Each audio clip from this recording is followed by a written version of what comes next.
वहाँ काफी देर बैठा रहा। रात मर्जी से घर आया तो वालिद बड़े गुस्से में था और मुझसे पूछा कि इस वक्त तक कहाँ थे। सुलेमान कहते मैंने सच सच बता दिया कि मैं गिरजे में था और मुझे उन लोगों ने मुतासिर किया है और अब उस मजहब की मोहब्बत दिल में रखता हूँ। सुलेमान कहते मेरा वालिद डर गया कि कहीं ये मजूसियत को छोड़कर ईसाइयत को न कबूल कर ले। मुझे मेरे वालिद ने लोहे की जंजीरों से जकड़ दिया। फिर रद्द अमल के तौर पे जिद पैदा हुई। फरमाते मैंने फैसला कर लिया कि अब यहां नहीं रहना। सुलेमान कहते मुझे सबील मिली और मैं मुल्क शाम आया। वहां एक आलिम से मुलाकात की, अपने हालात से आगाह किया कि इस मजहब की मोहब्बत मुझे यहां खींच लाई है। शहर की सरदारी को ठोकर मार के आया हूं, तिश्ना हूं, मेरी प्यास बुझाओ। सुलेमान कहते ता दमे आखिर जब तक वो आलिम जिंदा रहा मैंने उसकी बड़ी खिदमत की। अल्लाह की आदत है दोस्त, अल्लाह खिदमत गुजार लोगों को सिला जरूर अता फरमाता है। फरमाते जब वो मरने लगा तो मैंने सवाल किया अब जाऊं तो कहां जाऊं। उसने मुझे नसीबैन भेज दिया।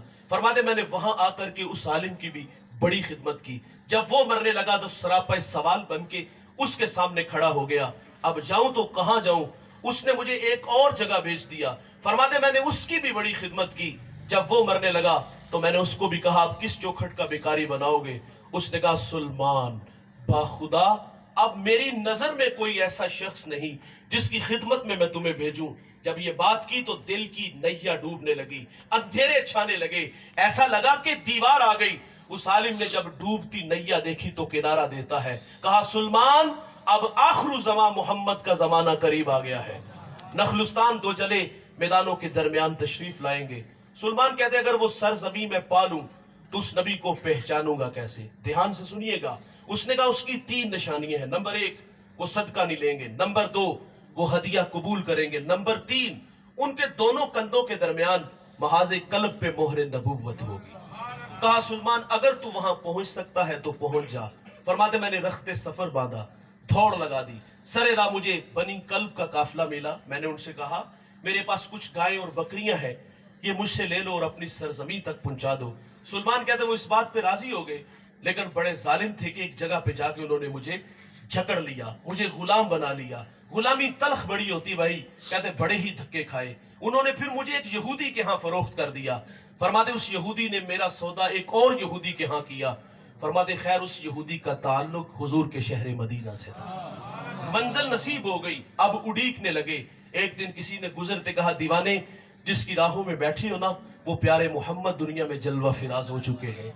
अब सुलेमान कहते मेरा जी चाहा कि मैं उड़ के हुजूर के कदमों में चला जाऊं। वो क्या किसी शायर ने कहा था कि ऐ ज़ोफ मदद कर दर अहमद पे गिरा दे, दरबान कहीं उठ कहीं उठा नहीं जाता। ओ भाई गुलाम मर्जी से नहीं जीते, हिजर की आग में जलना पड़ा, इंतजार की राहों में तड़पना पड़ा। फिर वो हमायूं घड़ियां आई, सादत बख्श लम्हे नसीब हुए। सुलेमान कहते मैं बाग में था और खजूर के दरख्त पे चढ़ा था और उसकी खिदमत में लगा था कि अचानक मेरे मालिक का चचाजाद भाई आया, बड़े गुस्से में था और आके कहता है खुदा सत्यानाश करे औसो हजरज का एक शख्स इद्दियाए नबूवत मक्का से हमारे यहाँ आया और लोग उसके गिर जमा हो गए। सुलेमान कहते मेरे जिस्म पर कपकपी तारी होगी, मैंने ऊपर से छलांग लगा दी। अंजाम से बाखबर था, सवाल किया तो पीटा जाऊंगा, लेकिन नामे मोहम्मद की मस्ती तबीयत में ऐसी चढ़ी कि अंजाम से बेनियाज होके करीब जाके हुजूर का तज़किरा किया। वो तो पहले गुस्से में था, उसने सुलेमान के मुंह पे मुक्का मार दिया। खैर फरमाते मैंने बर्दाश्त किया। रात की तारीकी छाई और मैं खाना लेके हुजूर की खिदमत में हाजिर हो गया। मेरे नबी उस वक्त कोबा में अपने गुलामों के जुर्मट में थे। मंजर देखिएगा भाई, ये दीवाना कहां से चला है।